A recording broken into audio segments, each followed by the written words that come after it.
make yourself comfortable and come listen to the story.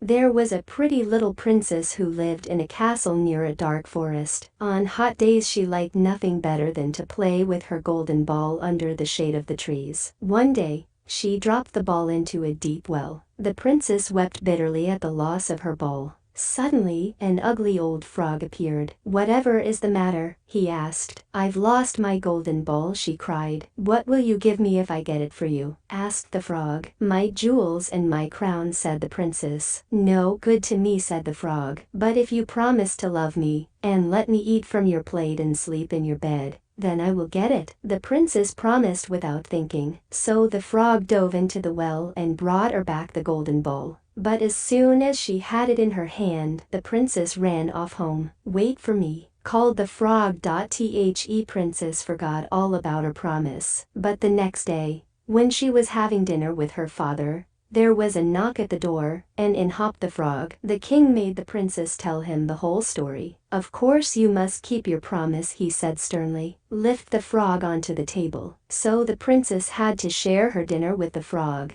but it took her appetite away. When it was time for bed, the king made his daughter carry the frog upstairs to her bedroom. How the princess didn't want a cold, clammy frog in her bed, but she knew that her father would be angry if she didn't share her bed with the frog, so she let it hop onto her pillow. "Now you must kiss me good night," said the frog. The princess scrunched her face and closed her eyes. Then she gave him the smallest kiss, but when she opened her eyes, the frog had gone, and in his place was a handsome prince. "You've broken the spell," he said. The prince was so grateful that he asked the princess to marry him. And since she liked him much better as a prince than as a frog, she said yes. He took her to his palace, where they lived happily ever after.